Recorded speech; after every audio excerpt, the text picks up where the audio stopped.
Yep. All right. We are live. What is good, everybody? It is the Godfather of VR, the ageless one of the man, Lincoln Clay, coming back at you with a live stream, another podcast. And this one, you could call it a graveyard podcast. It is 3:30 a.m. here on the East Coast, or rather Eastern Time. West Coast is 12:30 a.m. UK, I believe it is 8:30 in the morning there. So a lot of them are probably heading to work. So, and my good friend JD Max wanted me to give everybody a hello.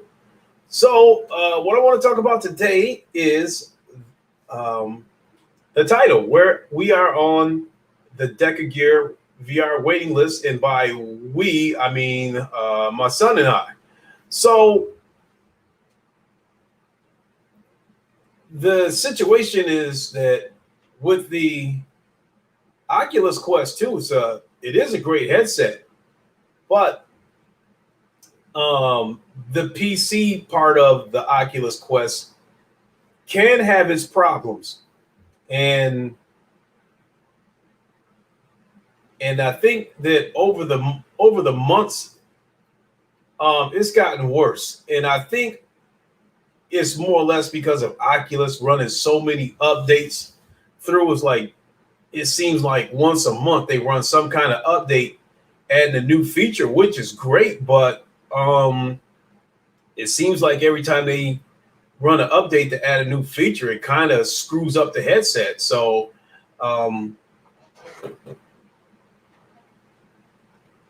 the beginning, what was happening was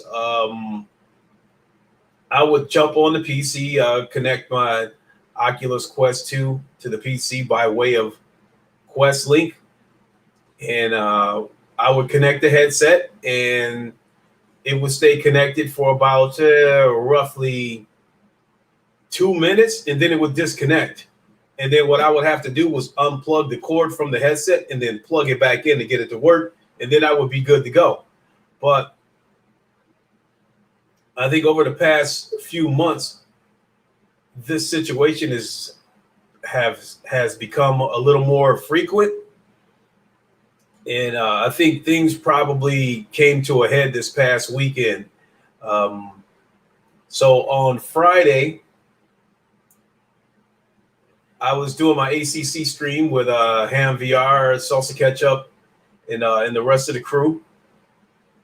And I was using my Rift S because I had been having problems for a while with the Quest 2. And I decided to go with the Rift S because the Rift S, I think with it being a native VR headset, it doesn't tax my PC. I think with having a higher resolution, as well as the Quest 2, from the way I understand it, the signal from the PC has to be decompressed, sent to the Quest 2. Let me start that over. The signal from the PC has to be compressed, sent to the Quest 2, and then decompressed. And I think that makes my PC work harder than a native PC headset. And then not only that, there may be an issue of response time. What the hell is this?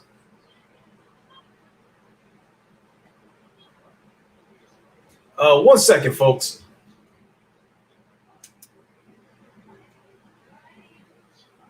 This Wi-Fi is turned off. One second, folks.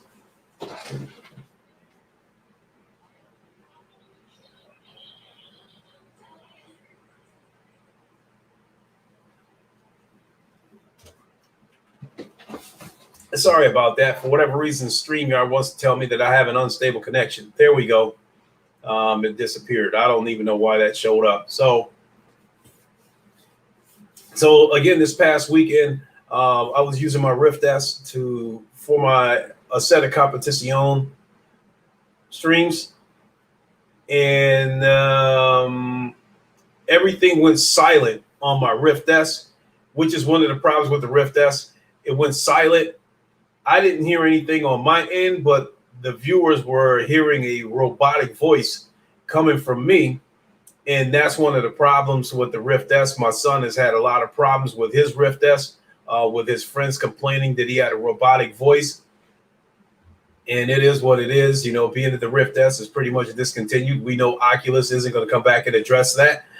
So it was just, I just told him, you know, it was just, he was ready to move on to the Quest 2. So that was that. So after I lost sound, I reconnected my Quest 2. And after that, the issues got worse. The headset kept disconnecting from the PC, and in turn, it kept screwing up the stream on Twitch. So it just got so bad that I just had to shut down the stream on Twitch. And then because the headset kept disconnecting, the headset would disconnect and it would, like, everything would disconnect. My car flew off the track, hit the wall, everything. So at that point, I threw in the towel. I didn't even bother finishing the race. And this has been happening a little more frequently with the Quest 2. And it's starting to seem like the Quest 2 can't even stay connected for 20 minutes. It'll disconnect, and then whatever game you were playing, it might do a hard crash. So you'll have to start the game all over again, and sometimes restart the PC doesn't help. So I'm finally fed up with it. And it was my son who got fed up with it first. So my son asked me about the Decagear. He said he wants to get the Decagear. He wants to save his money to get a Decagear. And when I first heard about the Decagear, it kind of went in one ear and out the other because of what things people were saying about the Decagear at the time. So I was telling him, you know, you probably need a little more information about the Decagear. So I went back, did a little research on the Decagear, and then it jogged my memory. When the Decagear first came out, YouTubers and VR journalists were trying to tout the Decagear as the Quest killer. And then once we got more information about the Decagear, it turns out that it's a PC headset, so you can't compare it to the Quest.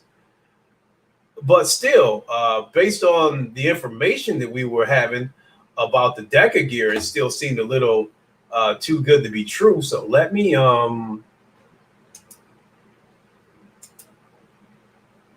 so I'm going to share my stream. Isn't that ironic? This article starts out saying sounds too good to be true. This is an article from October 20th. October 27th, 2020. So what I'm going to do is share my screen. We'll talk about this a little bit.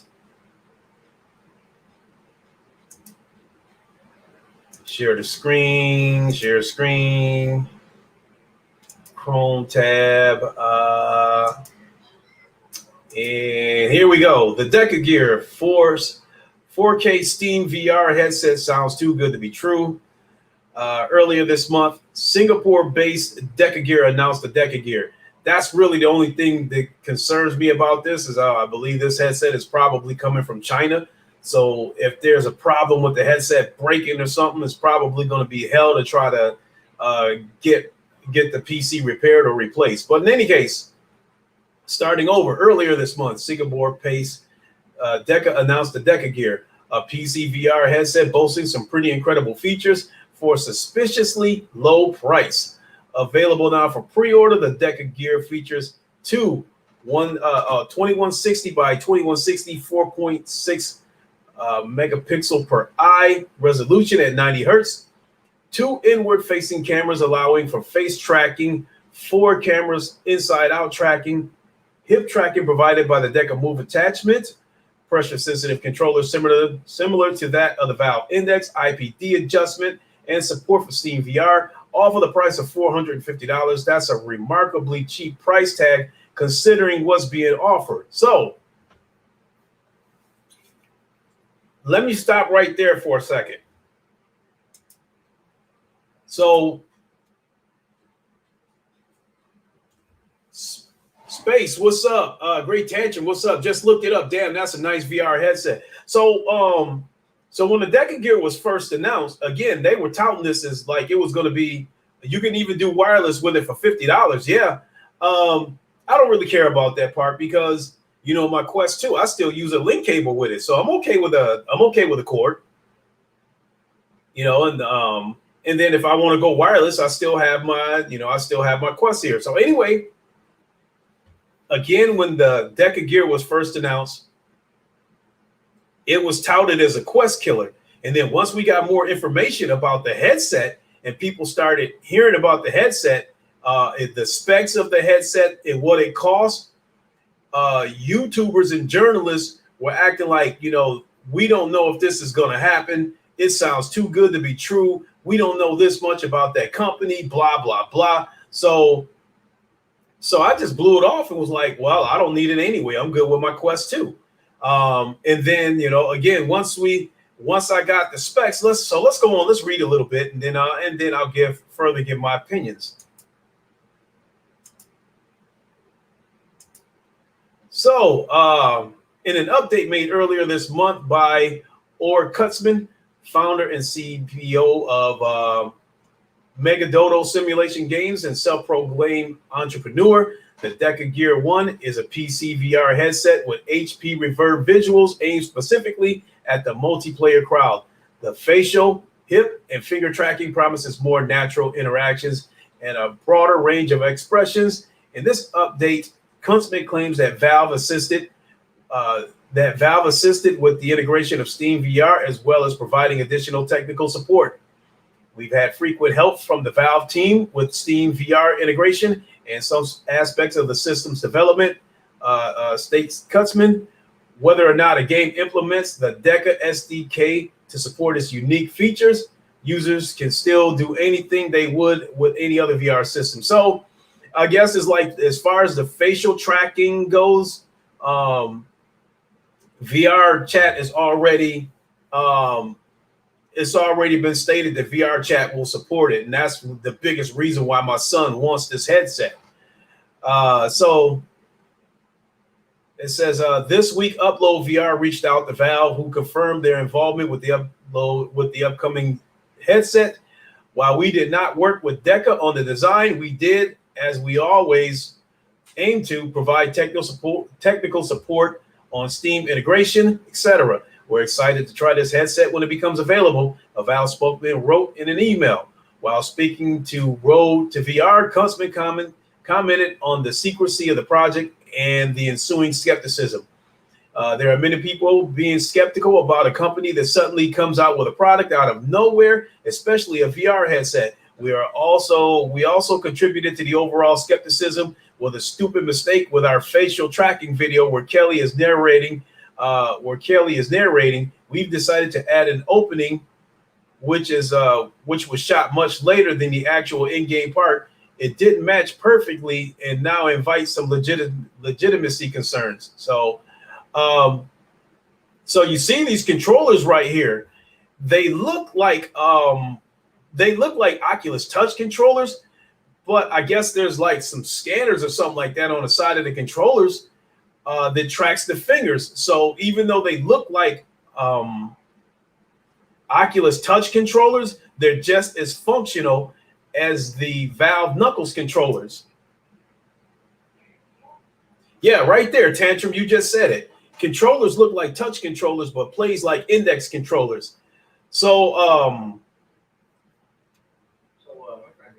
now let's talk about the specs. Let me go to the actual Decagear website.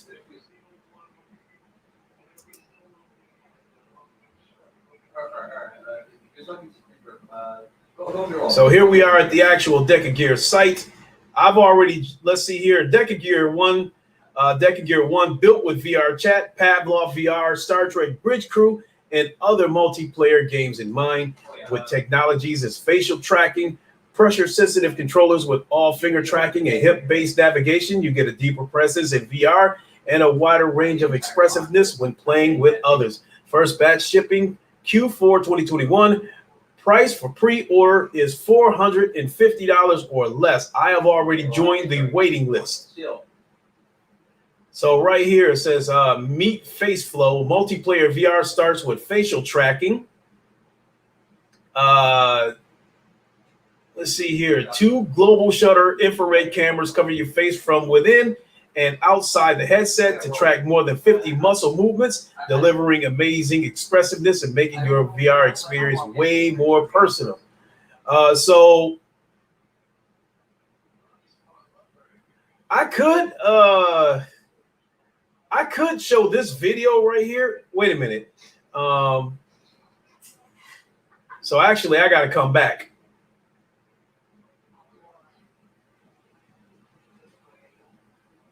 Let's see here. And let me go ahead and start showing the comments. So right here it says 1058 pp ultra high pixel density 90 hertz refresh rate 9.3 pixels 2160, all that good stuff. Yeah, so yeah, you just touched on it right there, Tantrum. Hold on, but let me switch screens.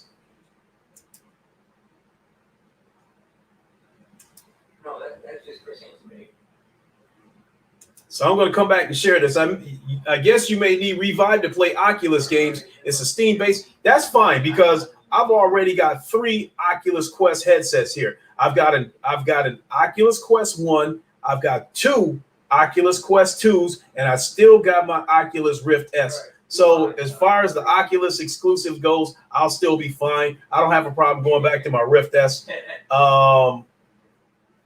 But I think moving forward, I'm only going to be using my Oculus Quest 2 in limited capacity on the PC because I'm getting really tired of these disconnects. So let me come back and share my screen. Let's talk about these specs some more.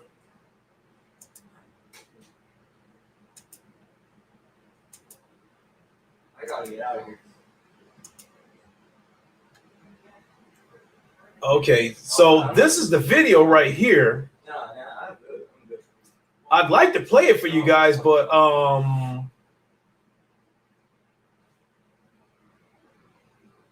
hell with it. I'll go ahead and take a chance. They probably want as much exposure as possible, so I'll go ahead and play this video for you guys. And give me a second, folks. I need to put on my earbuds so I can hear this video.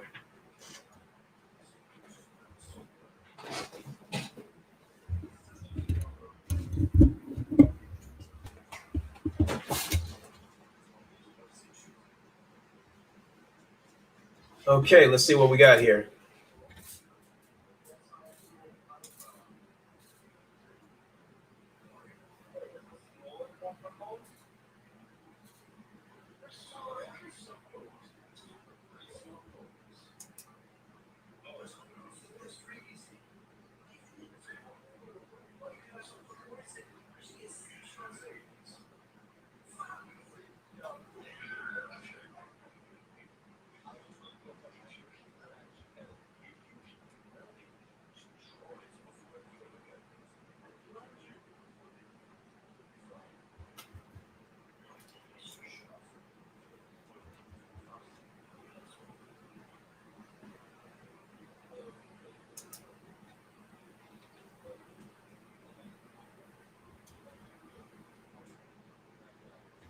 So you see the cutout of her eyes and her mouth.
Since I seen you.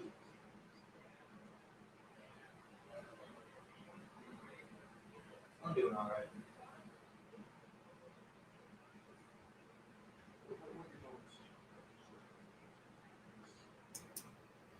Okay. So that is a YouTube video. Hopefully, I won't get hit with a copyright claim. And so let's. And then you have. And then you have this Deca move, which is for hip tracking. You said people look more expressive now. Yeah, definitely. I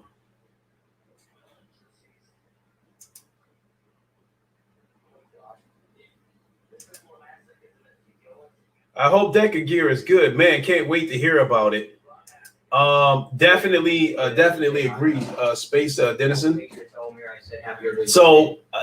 So coming back, let's see if I can find out exactly where the specs are.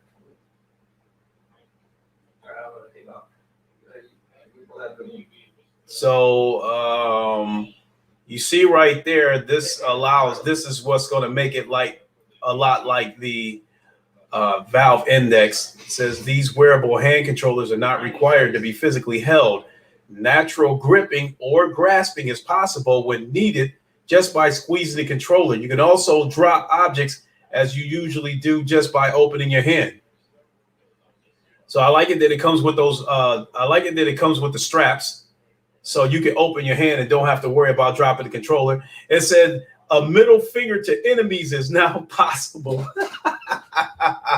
Your hands act like hands. These controllers can sense movements of all 5 fingers to provide a wide range of gestures and expressions. You know what that means. Did we mention this headset has a resolution of 4320 by 2160? Let's see here. What else? So right there, what you were talking about right there, Tantrum, 1058 PPI, ultra high pixel density, 90 hertz refresh rate, 9.3 pixels, 2160 RBG 2160 per eye, and 4 cameras. Let's see here. What do we got here? 225 degrees of tracking. Coverage ensures your hands are tracked from almost anywhere in realistic position. Let's see here. Jitter is less millimeter in most environments. And right here, you can play your game wirelessly. That Decagear, basically wireless adapter is another $49, which I think is reasonable. Let's see here. So let me go here. So I guess the Decagear also has, so let me come back to the top.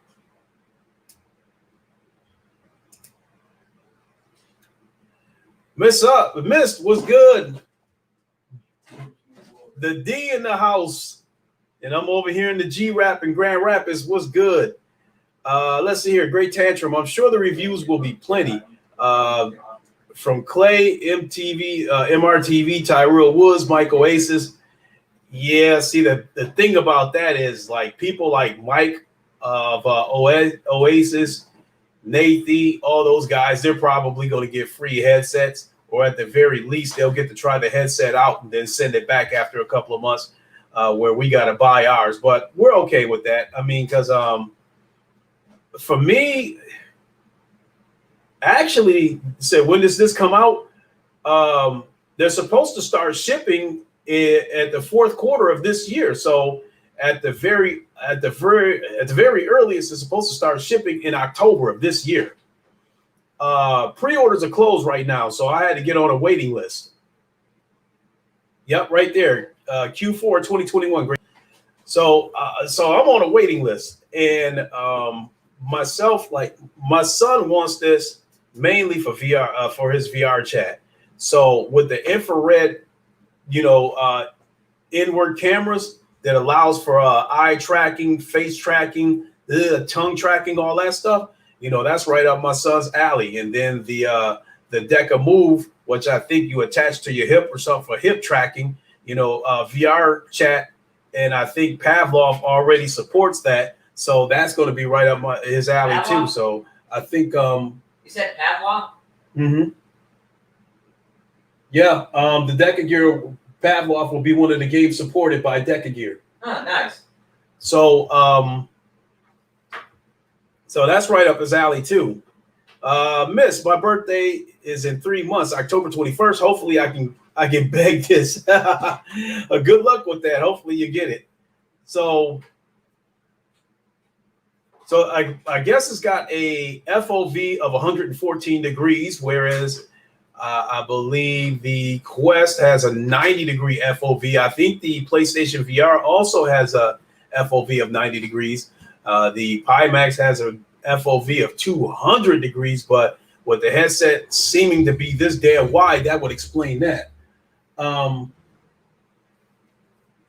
So that's the bottom line. Is I also have a Quest 2. I also have the Quest 2. RN, is this better? I've got three. I've got three Quests in here. I have the original Quest, the Quest 2. I've got two of those, and I've got a Rift S and a PlayStation VR. Now, in the beginning, I was super happy with the Quest 2. Resolution, the picture was great. It was running good.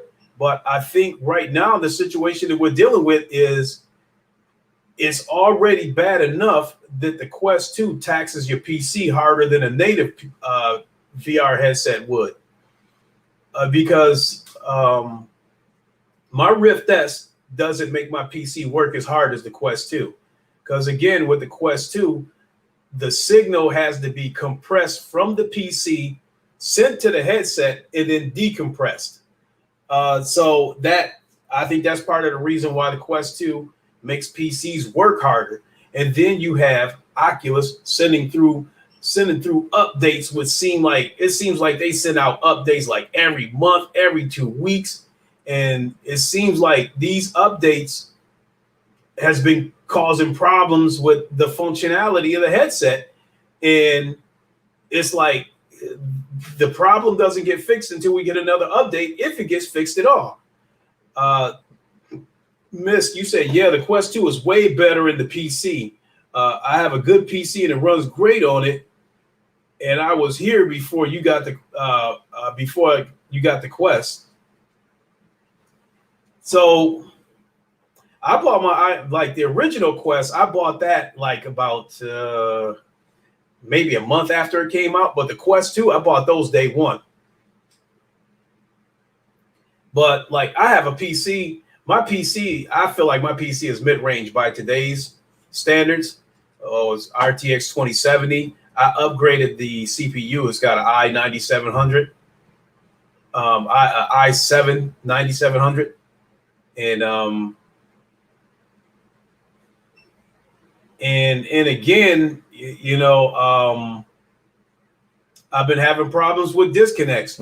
The Quest 2 can't seem to stay connected to my PC more than 20 minutes without disconnecting. And nothing seems to stop this problem. Pulling out the cord and plugging it back in, that used to be the solution. That doesn't really work anymore. For me, that would make it worse. Mm-hmm. With my old cable. And restarting the PC doesn't seem to help. It doesn't seem to help. It doesn't permanently fix the problem. So bottom line is I'm fed up with it. So this is actually a blessing in disguise, because the reason why this is actually a good move is because of PlayStation VR 2 coming up. I've talked about this before in the past, that when PSVR 2 is in full swing, we're going to start getting those big budget AAA VR games. In my opinion, not only from Sony, I think other AAA publishers are going to step in and start making VR titles once the PlayStation VR 2 is in full swing. If I had to put a number on it, when PSVR 2 launches in holiday of 2022, I suspect that there's probably going to be about 50 million PlayStations out there, if not more. Great Tantrum, is this the same problem for both yours and your son's PC? Yeah, both of us are having problems. You see here, Miss, you said I'm focused on getting a new VR, the PS5, and upgrade my GPU and my PC. Yeah, that's the focus for me too. But coming back to what I was saying about PSVR, that when PSVR launches in holiday of 2022, I suspect that there's going to be about 50 million PS5s out there, if not more. With that being said, I also think that with Sony planning on launching PSVR 2 around Christmas time, that tells me that they plan on trying to make PSVR 2 the must-have item for Christmas. And how are you going to make that be the must-have item for Christmas? Is you got to have the must-have games. So that brings me back to saying that I think games like GTA 5, Gran Turismo 7, Resident Evil Village, I think those games could be your launch titles for PSVR 2. That being said, if those titles are launch titles for PSVR 2, PSVR 2 is going to come out the gate smoking. If they price it competitively, if they price it at $400 or less, I think it's going to come out the blocks smoking.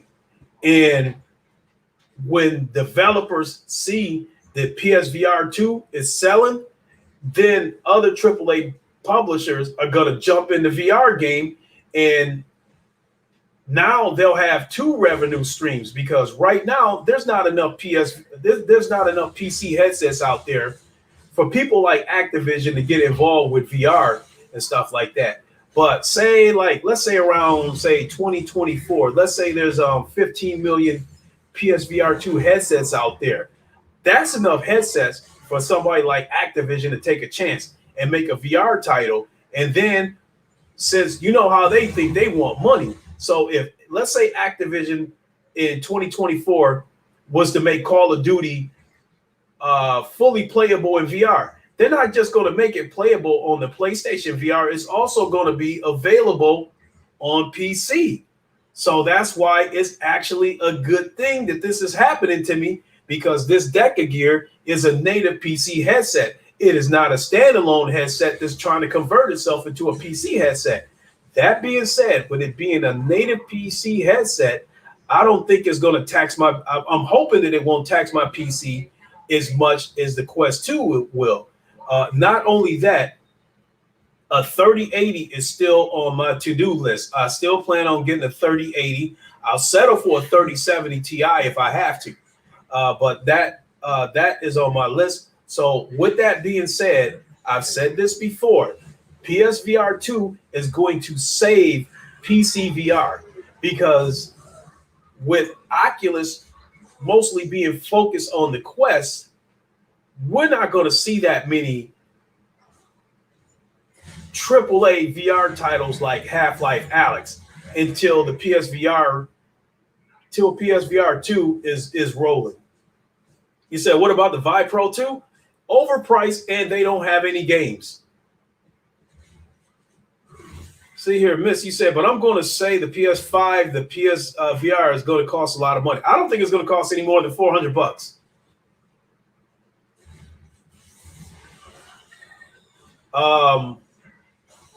I think the only thing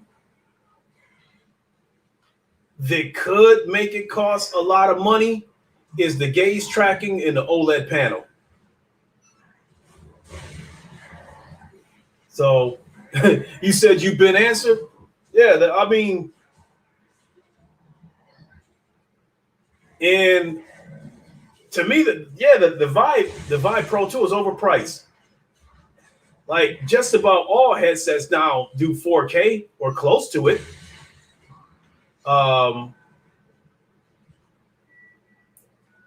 You know, by today's standards, most of the headsets are adopting the inside-out tracking technology.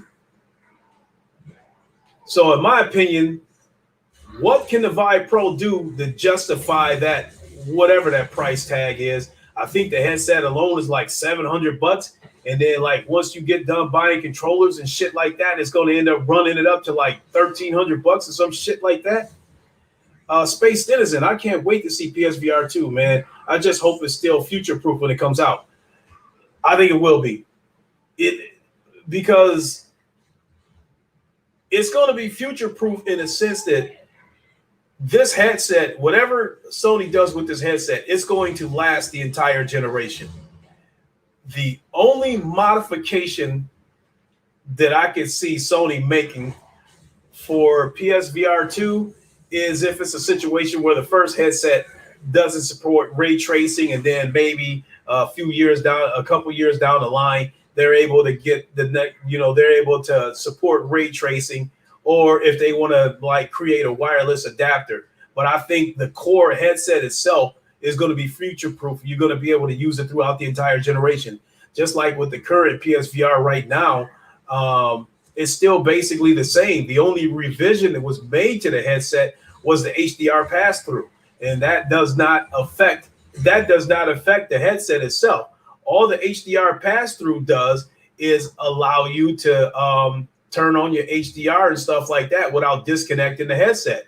Whereas the first version of the PlayStation VR, if you left it connected, you lost your HDR. So if you wanted your HDR back whenever you weren't playing in VR, you would have to disconnect the headset and then run the PlayStation directly to the TV. The HDR pass-through allows you to keep your HDR without disconnecting the headset, but it didn't change the headset itself. You know, they did redesign it a little bit to make the ergonomics better and put the off-on switch and the volumes and stuff like that in more consumer-friendly position, user-friendly positions. But other than that, the headset itself, the performance and stuff like that didn't really change. They just made changes, made it a little bit better, as far as ergonomics goes and the HDR pass-through. That being said, I can't see Sony doing something like that, because if they make a totally different headset 2 or 3 years into the life of the PSVR 2, you're going to split the user base. So I don't see Sony doing something like that. So whatever they come out with, that's the headset that you're going to get through the entire generation. The only revisions that I see Sony doing is if somewhere down the line they want to go with a wireless headset and give you the option of buying a wireless adapter, or maybe a ray tracing pass through or something. But other than that, no, I'm fine with whatever they put out with. Said, how many months between version 1 and version 2? Because I would wait that long to get PSVR 2. I mean, we don't even know what version 1 of PSVR 2 looks like, so I can't say how long it's going to take for us to see a version 2. Great tangent. Ray tracing in VR might be possible with AMD's variable geometry rendering rate and the Fidelity FX super resolution technology. Woo, that was a lot to say. But I mean, ray tracing would be great, but I'm not terribly concerned about that. Miss, for VR, I just want a break that had really good quality and runs at least 90 hertz by itself, no PC. So hey, the Quest 2 runs at 90 hertz. On PC, it can run as much as 120 hertz.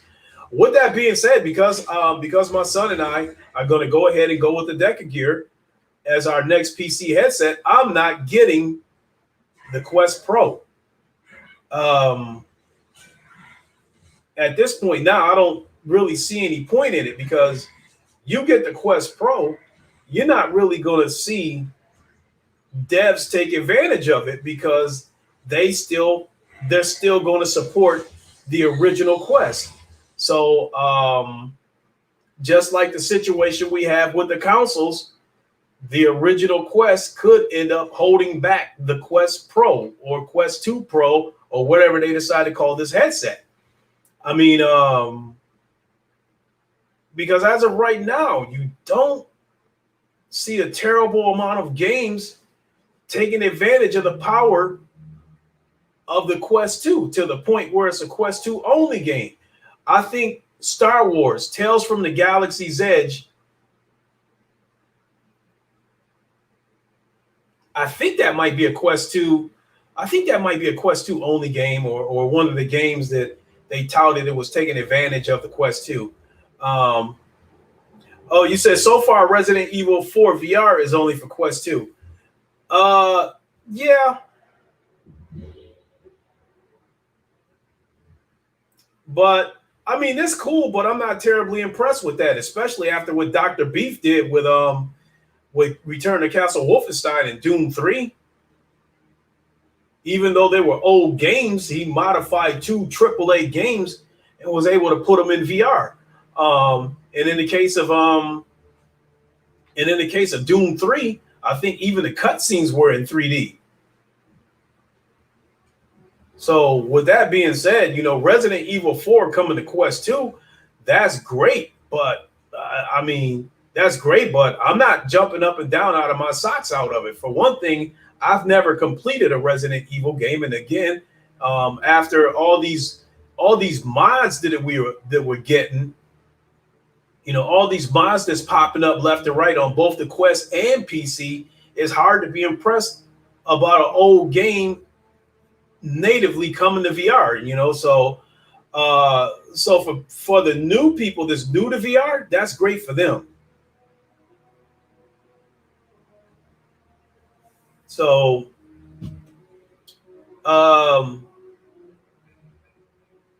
can't say whether I'll get Resident Evil 4 for the Quest. I can say that I'm going to get Sniper Elite though. You see, there's a Wolfenstein New Colossus VR mod coming. No, I didn't know about that, but I'm not surprised about it, Space Dennison. I mean, these mods are all over the place. DJ, what's good, my guy? How you doing? Glad you were able to catch this one live. I won't be you said not Dr. Beef, but even if it wasn't Dr. Beef, Space Dennison, I'm still not terribly surprised because, I bought the Vorpex program, but I haven't really used it yet. I tried to monkey with it on Call of Duty Black Ops, and it had a weird look. It looked like three pictures layered on top of each other. So I have to go monkey with that. But the only game out there that I really want to try Vorpex on is Resident Evil Village. So at some point I will buy that. Great Tantrum. I hope Sony shows more about PSVR 2 this year in their own summer show or something. I'm going to come back. I talked about that in my last podcast yesterday. Tantrum, I'm going to hold that thought. I'm going to come back to that. Let me see. I mean, I heard dev kits are out right now for PSVR 2 for developers. Okay. Hold on a second, guys. I'm getting hot.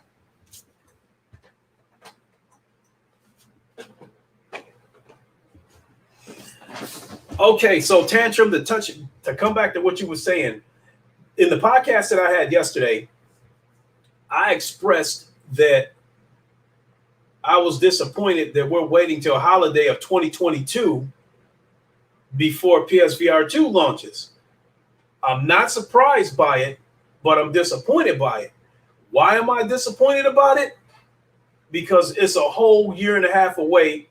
And look how Sony has acted in terms of giving us information for the next VR. How much information we've known about PlayStation VR 2, we know that it's coming. How much information has Sony given us over the past year? So, excuse my language, but this means we're probably going to go through another year of Sony dick teasing us with minimal information. A little bit of information here, a little bit of information there. And I was watching PSVR Without Parole, and Brian Paul, and I'll take him at his word. He was saying that it was rumored that the only reason why Sony even revealed the orb controllers is because it got leaked. So if it hadn't got leaked, God knows when Sony might show us those orb controllers. And not only that, what Brian Paul said makes sense. Why would you show us the orb controllers if the headset is still a whole year and a half out? The headset doesn't launch for a whole year and a half, and you're showing us the controllers now? So, in my opinion, if you're going to wait till November or December, you should have never dick teased us by showing us those controllers. If you showed us those controllers, when they showed us those orb controllers, that gave me the impression that, okay, the marketing train is underway. They about to start marketing this headset, and we're going to start getting a steady stream of information. So that led me to believe that, okay, the next thing we're going to see is them reveal the headset. And then the next bit of information that we see after that are going to be the launch titles. And then, the next bit of information we see after that, maybe we get a price. And so that's why I'm disappointed about the headset still being a whole year and a half out, because before we even find out what kind of games we're going to get on this headset, Sony has to show us the headset first, because that'd be weird as fuck showing us the games before they show us the headset. With that being said, when the hell are they going to show us the headset? Once they show us the headset, how much longer do we have to wait before we start seeing the games and shit like that? So we're gonna get dick teased over the next year or something. Like I really don't like the way Sony is handling the marketing of VR. They want mass adoption. They want mass adoption for this next iteration of VR. It is time to get the information out there right now and start getting people excited and start getting them hyped about this shit. It's time to start putting that information out there and stop with this bullshit ass dead silence stuff. And I mean, as far as I'm concerned, they already did a lousy job marketing the current VR. It was minimal. And then they did something else that was questionable. The PlayStation 4 and the PlayStation 4 Pro, the VR section of the PlayStation Store has been removed from the PS4, and they moved it over to the PS5. So that's another thing. It's like, what kind of message are you trying to send by shutting down the store on the PlayStation 4 and the headset is still a whole year and a half out? And to me, it's like telling people, get ready, because we're getting ready to start ramping things up. And then I go off and buy this PS5 and then find out the headset is a whole year and a half away. I thought we were going to get the headset in the first half of 2022. I figured that we would get the headset by, say, June of 2022. So, honestly speaking, I just finished Ratchet and Clank, which was a great game. I think Ratchet and Clank is probably the only game I have on my PS5 where I didn't have to force myself to play it, so I could feel like I'm getting my money's worth out of this console. Because before Ratchet and Clank came along, I was only touching my PS5 maybe once a week. All I was doing was just turning the shit on to make sure it still worked. Turn it on, take a look at FIFA, take a look at NBA 2K, Madden, Cold War, Miles Morales, and see the good graphics, see the great graphics, and then turn it back off and then go right back to VR. My PlayStation Pro, I've said it before, my PlayStation Pro is in my bedroom, and my PSVR is connected to my PlayStation Pro in my bedroom. Therefore, along with YouTube, my PS4 Pro gets used every single day, and my PS5 only gets turned on about once a week. And now that Ratchet and Clank is out of the way, and we don't know about their next big blockbuster game doesn't come along until Horizon Forbidden West comes along. So we're going to have months of a giant dead space where people are saying that Sony's going to be relying on third party to fill the void. So with that being said, since Horizon Forbidden West doesn't come along until late this year or sometime next year, because a lot of people are speculating that the game is going to get delayed.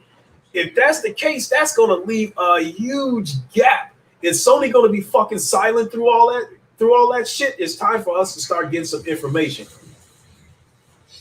I get the message that Sony was trying to send in the beginning.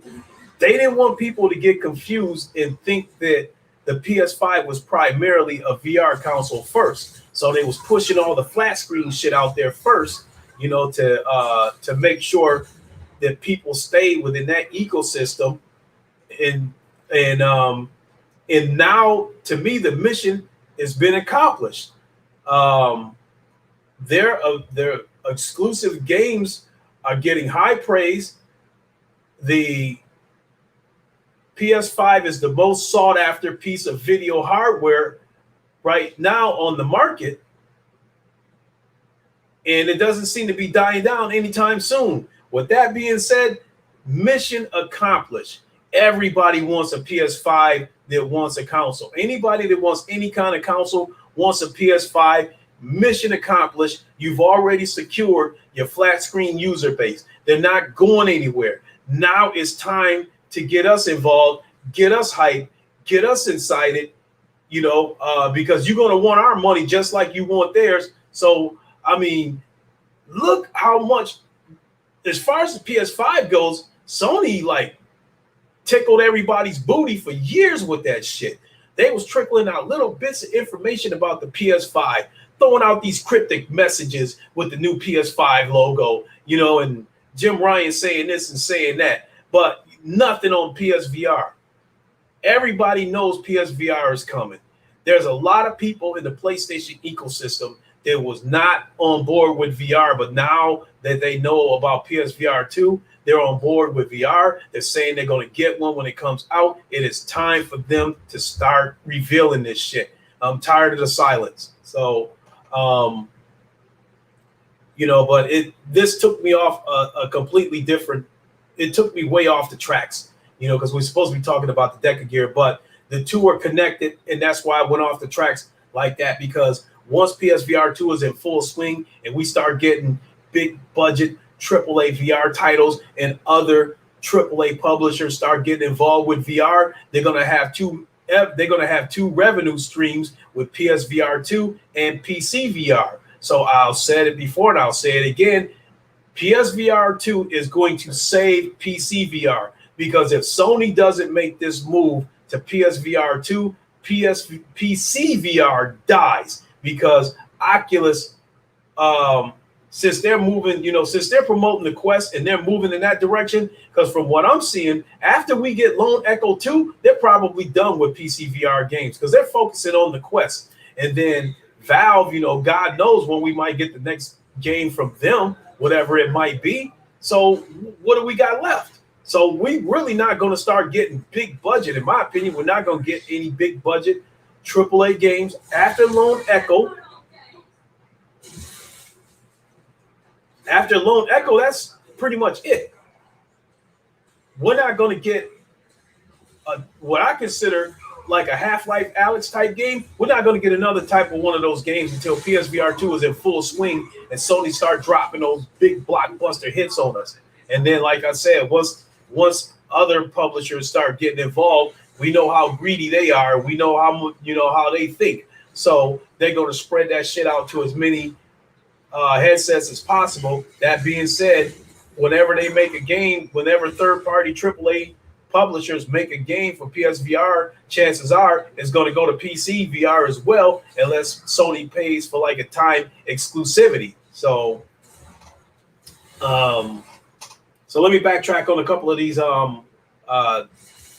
comments. Those orb controllers may be subject to change. I saw another video of a controller with full hand tracking. It looked more like a flight stick in shape. I mean, we've seen several different type of controllers, Tantrum, but I'm going to go ahead and roll with those orb controllers, because what they showed us, that came directly from Sony and not some kind of concept video that some fan made up or something. So that came directly from Sony. And even though the headset is still a year and a half out, I think they came too far to throw a different type of controller at us. So I'm rolling with the orb controllers. Not only that, the orb controllers, in my opinion, are up to industry standards, because the Oculus controllers kind of set the standard. With the they got thumbsticks, got the buttons, triggers, and grip buttons. So they kind of set the standard. Like a lot of people don't like those Vive wands. I'm not with that shit. With that circular D-pad, I can't get behind that. So I'm rolling with the orb controllers. I think that's what they're going to do. Maybe they revise them a little or something. I don't know, but I think the premise of them is still going to have, the handle, the thumbsticks, the two buttons, and still have some kind of ring around it to for the inside-out tracking. Christopher Hart, I ended up recovering all my PSVR gear from a flood in my apartment, but had to replace one move control. Oh, that's it. Oh shit, you got lucky, bro. By the way, Mr. Hart, how you doing? So great tantrum. You said Steam VR will be left if Facebook ditches PC VR altogether. Yeah. So, but it's all good though, tantrum. This is why I say that. Space Citizen, if Oculus wasn't currently securing the market, PSVR 2 would be 2023.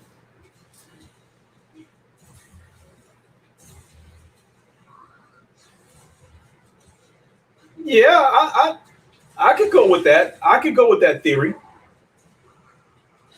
because right now Oculus got VR in a stranglehold, especially during this pandemic. I was walking into Walmarts. I would walk into a Walmart today, and I would see 5 Oculus Quest 2s sitting in the display case, and then come back a week later and they'd be gone. So,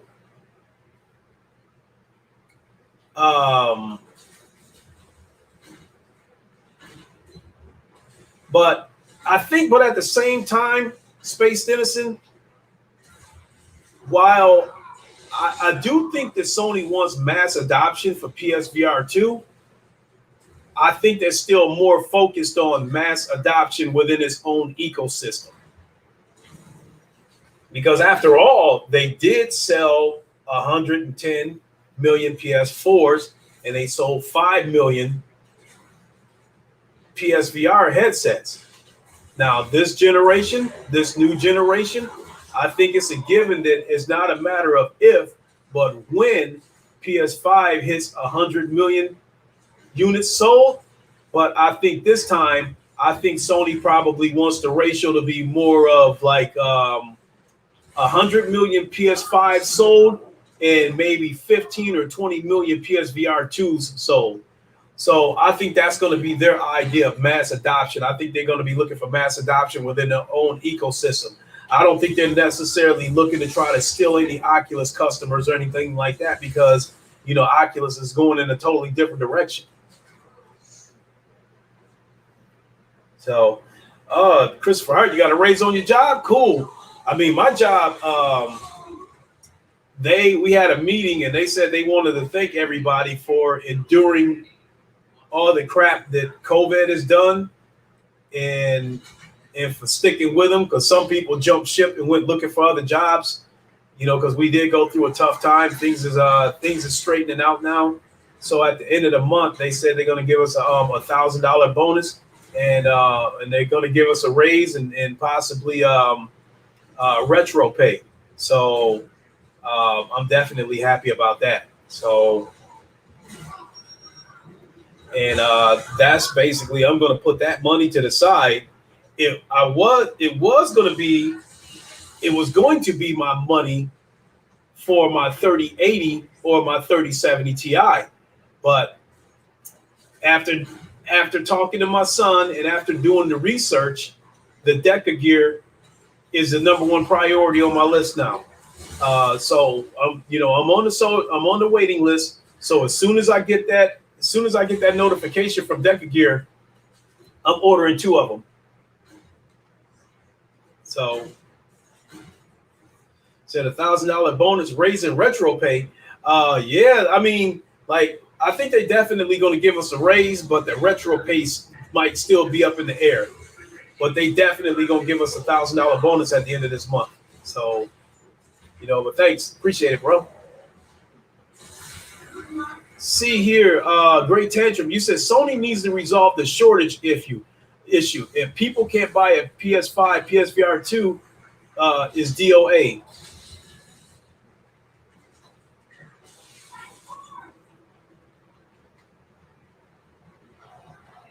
You know, the PS5 shortage, we already know that a big reason for the PS5 shortage is for 2 reasons. They're selling faster than they can make those things. And then we know that the scalpers are a big people who are buying it up. Now, even though I'm not sub to them anymore, Review Tech USA actually made a very good point, even though I'm not sub to him anymore. People were speculating that Sony didn't care that the scalpers were getting their hands on the consoles. All they care about is that they got the money for the consoles. And Review Tech made a great point. He said that's not the case. He said Sony does not want the PS5s in the hands of the scalpers.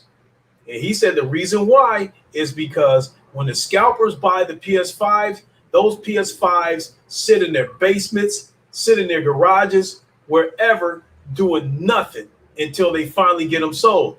That means while those PS5s are sitting in their basement, people are not buying software for those consoles. That's why they want the consoles in the hands of consumers and not scalpers, because consumers are going to buy games, they're going to buy accessories, what have you. Scalpers are not going to buy that. So with that being said, Review Tech made a good point in saying that Sony does not want the console in the hands of scalpers. But it's hard to control that, because the scalpers have got their methods, the bots and all that shit to get their hands on PS5.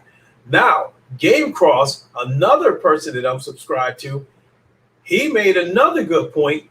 It's an expensive one, but it's a great point. He was saying that if you wanted a PS5, the best way to get one is through GameStop because they're selling bundles.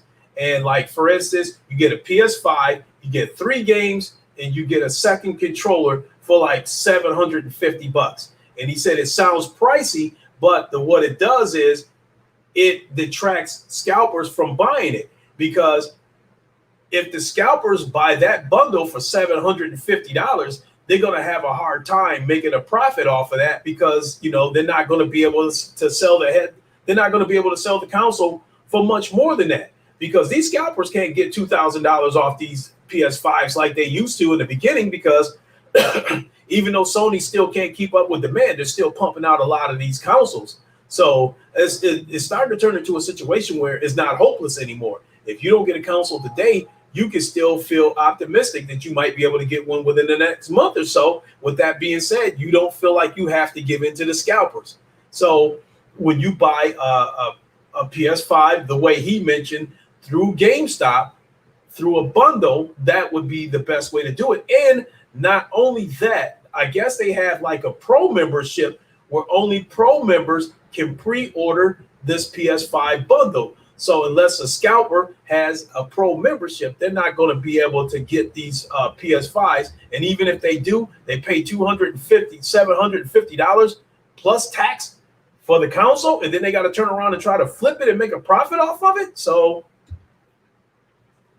it's brighter days ahead. So you said, why haven't they sorted the scalper issue out? It could be an easy fix. I don't think it's that easy. But, I just broke down what I think, that could be one of the solutions to buy a bundle, to buy a PS5 bundle. Yeah, you're going to pay more for it, but there'll be more of them available because the scalpers are going to steer clear of these bundles. Because we're at a point right now, if somebody pays $750 for a bundle and then think they're going to turn around and flip it on eBay for $1,500, they're crazy now. During the first month that the PS5 was out, they could have commanded that kind of money, but now, hell no. Christopher Hart, I went through Sony Direct, but Direct rarely reports they're giving out consoles. I got lucky. What happened with me was I was at work and I seen it on Twitter, and I got a couple of notifications that I guess Sony, that Walmart was going to have PS5 consoles available for pre-order at 3:30 p.m. and 4:30 p.m. So at 3:30, I was waiting. And at 3:30, I clicked order. It looked like it was going to go through. I got all the way to the checkout. And then as soon as I hit checkout, it said this item has been sold out. And it says more stock will be available at 4:30. So then 4:30 comes around, right? Same thing.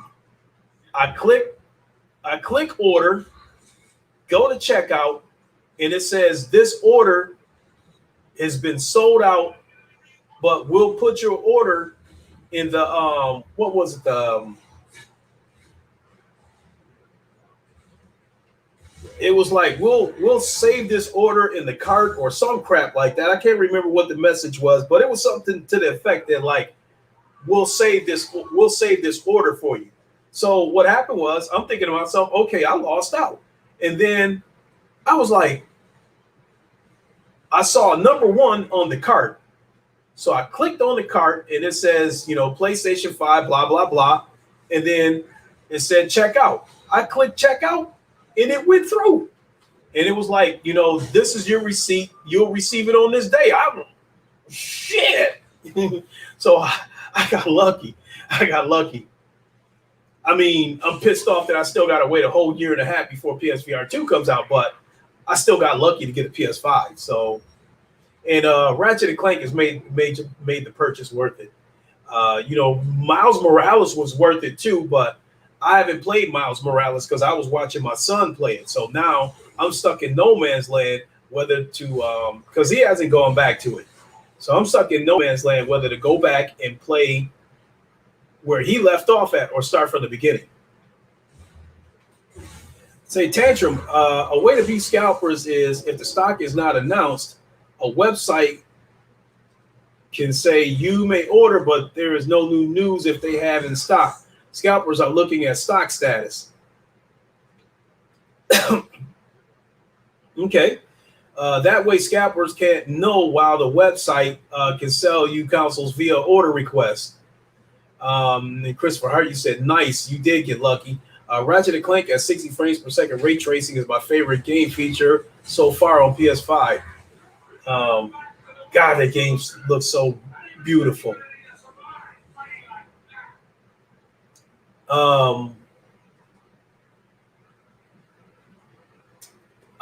It was a beautiful game. It was a great story. And I knew that, like, since they were introducing a new character, Rivet, I already knew that she was probably going to take up maybe 50 or 60% of the story, which was fine with me. And I'm good with, I'm good with a female character. I'm just glad that we didn't have any of this Anita Sarkeesian SJW bullshit involved in it. It was a good story, and Rivet was a great character. And the way this game went, I thought the stage was set for Rivet and Kit to have their own story.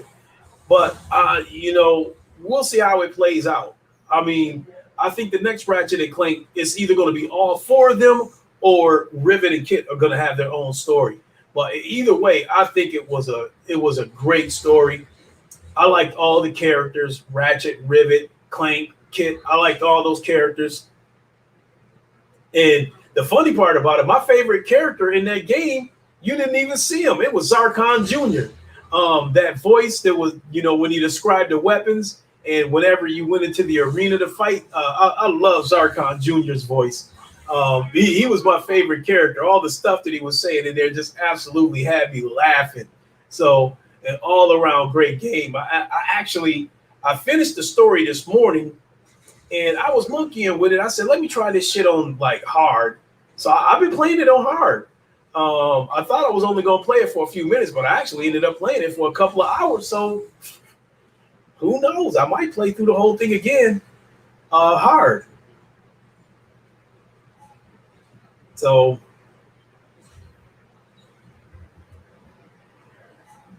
but once again, PSVR, PS5 took me way off the tracks, because this is supposed to be about the Decagear. And the more I think about this headset, the more excited I am to get my hands on one. $450 for what you appear to be getting seems too good to be true. 21 by 60 by 21 by 60, 90 hertz refresh rate, 114 degree field of view versus the 90 degree that you're getting with the Oculus Quest. facial tracking, mouth tracking, full body tracking. Controllers that look like the that look like the Oculus Touch controllers, but they function like the Valve Index controllers. Ham, my guy, what is going on, my UK partner in crime? What is good? So normally my alarm clock would just be going off, but I got the day off today. So as my son and I, we once we made our minds up that we're going to go ahead and go with this Decagear, we probably sat up talking about this thing for about 2 hours, and my son's like 10 times more excited about the Decagear than I am, because it's a full 4K headset. I think this headset right here could be a legitimate threat to the HP Reverb G2. Nobody's gonna fuck with the Quest. Let's be real. For one thing, it's something totally different. Even though you can use it as a PSVR headset, it is primarily a standalone headset and meant to be used primarily in that manner. What I'm wondering is, with the Deca Move, will there be any sort of tracker that will track your feet and not just your hip? Well, it said full body tracking, so that makes me wonder if that Deca Move accessory, if it'll do more than just hip tracking. I'm wondering if it'll track your feet as well. Well, I don't know how it would, because it's just one little gadget. So if they're saying full body tracking, to me that includes the feet. If it's not done by way of the Deca Move, then they probably got plans to add some kind of accessory somewhere along the way. Ham, you said nice. We pre-ordered? No, we went to the site. And actually, I'll show it to you, Ham. I'll show it to you. Right there. It says Decagear pre-orders are now closed. Thank you for your support. It says the first batch is shipping in Q4 2021. Price at $450 or less. Join the wait list right there. I'm already on the waiting list, so I've already jumped on the waiting list. So as soon as I get that email telling me that they're ready to go, I'm ordering 2 of them. So, and again, then said it before at the beginning of this podcast that I would like to think that with this being a native PC headset, it won't tax my PC as much as the Quest does, with all that compression and decompression that it has to do.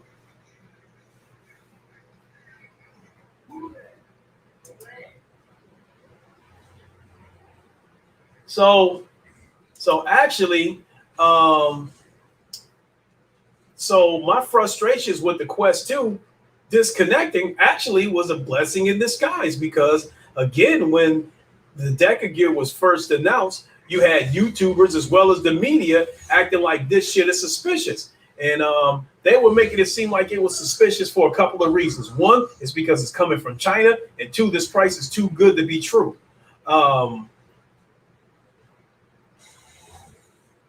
You said, I'll wait for the first batch reviews. Pimax have taken a few swings at it to get it right. Honestly, Ham, because the first batch of pre-orders are already sold out, I think by the time I get a chance to pre-order, I think we'll already have an idea of what's going on with the headset. If there's any issues with the headset, I think we'll know about it by the time I get a chance to order one.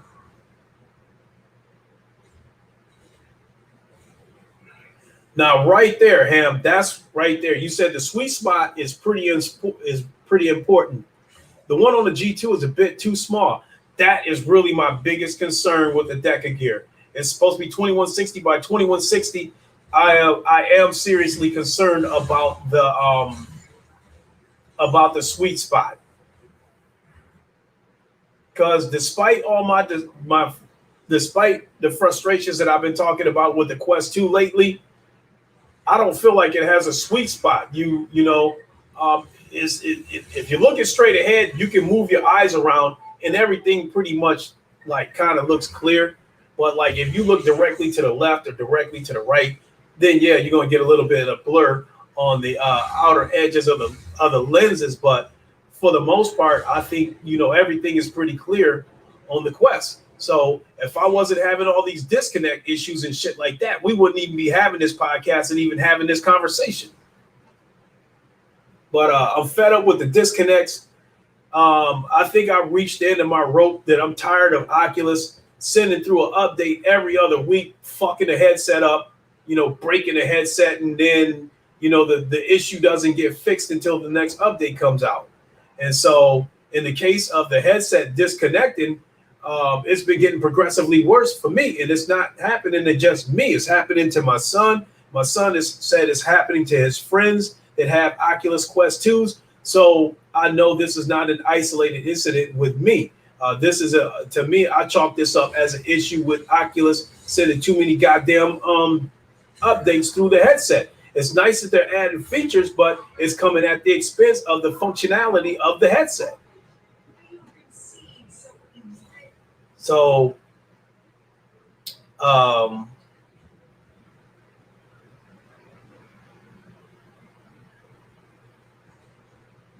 and going back to the PSVR thing, once the PSVR 2 is in full swing and we start getting those AAA games on PSVR 2, and then those games, come over to PC as well, my Quest would have been used primarily as a PC VR headset anyway.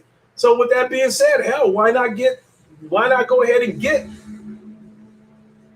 a native PSVR, a native PC headset, and you got, this thing is gonna have the functionality of a Valve Index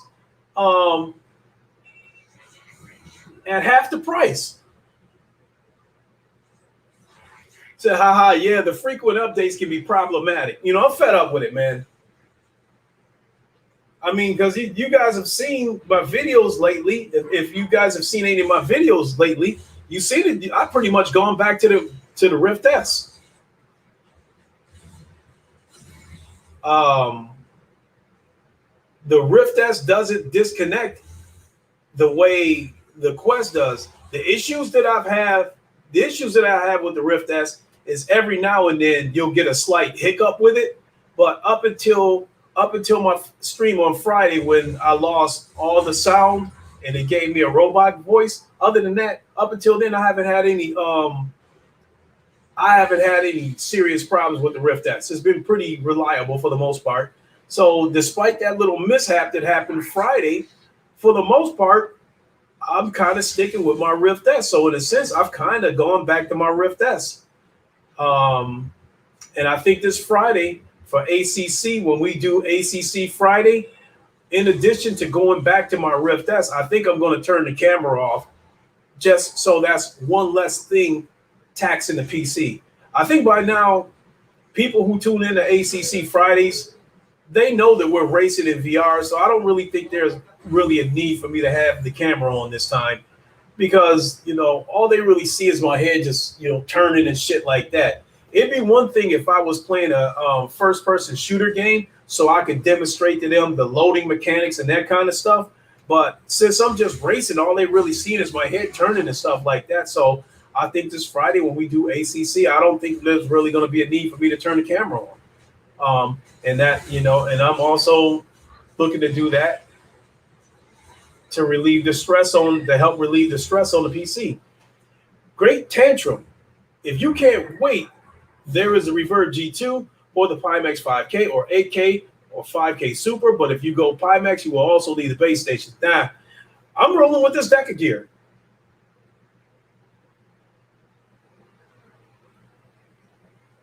So unless you got the RTX 3080 or better, the Rift S is just fine in my opinion. Yeah, definitely.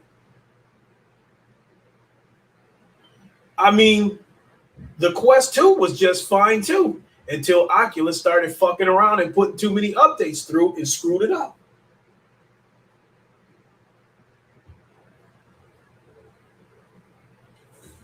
So in my opinion, basically, Oculus went off and broke something that didn't need to be fixed. I mean, the Quest 2 works flawlessly as a standalone headset, but there's issues with it as a PC headset. So So when I get that Decagear, I have to make a decision, because when I get that Decagear, that means I'm going to have a PC, a PlayStation VR, a Rift S, 2 Oculus Quest 2s, and an Oculus Quest 1, PSVR, Rift, 2 Quest. That means I'm going to have 6 headsets when I get that Decagear. So I might end up getting rid of one of those Quest. I might end up getting rid of one of those Quest 2s, because I'm also on top of that, Ham.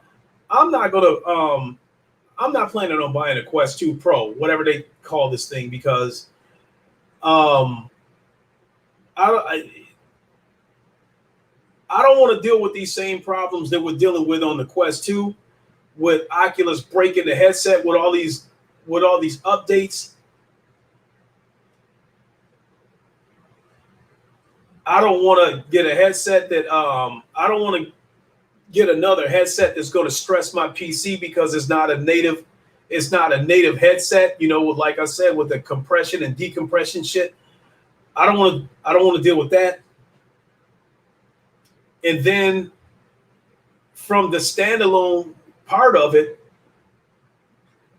they're probably not going to be able to take full advantage of this headset, because the Oculus Quest 1 is still going to be included in a lot of these games. So with that being said, the Oculus Quest 1, in retrospect, could still hold back the Quest Pro, whatever they decide to call this thing. So I think I'm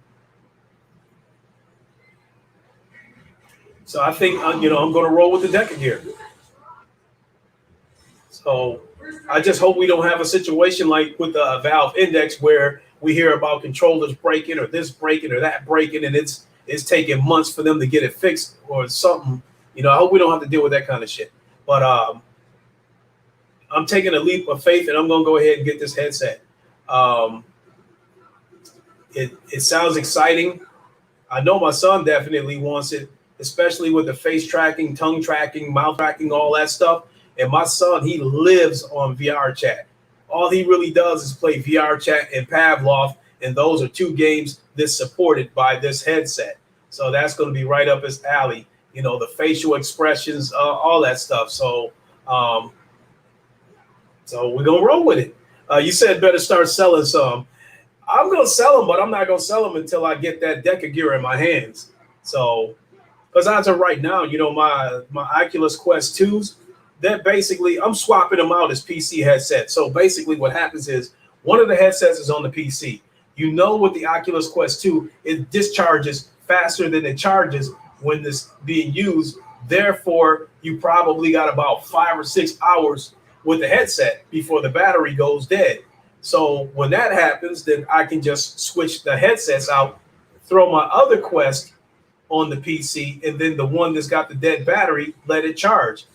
Meanwhile, my original Quest 1 is in my bedroom. So I don't want to get rid of any of these headsets until I get that Decagear in my hands. Tantrum, I believe the Quest 2 is too ambitious.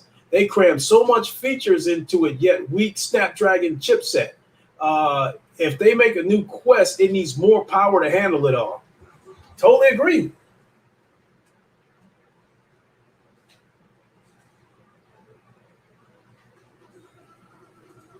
And what I'm not going to deal with, I don't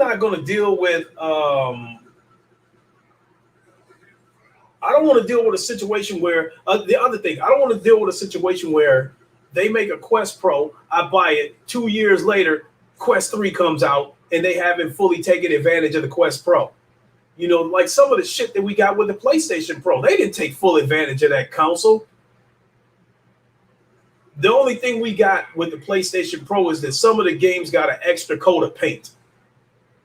The functionality of the game was still limited to whatever the PS4 was, because they wanted parity across the board. I've even heard, I've even seen some videos where they were saying that, for instance, like GT Sport, that they had GT Sport running in VR.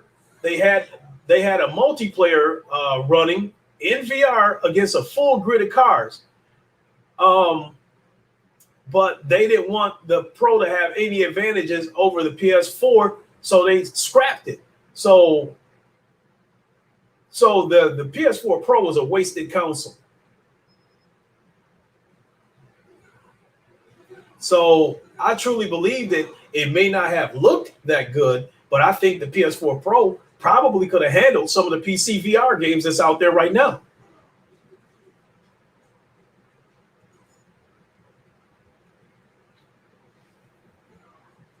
So, wow, I've been on for an hour and a half.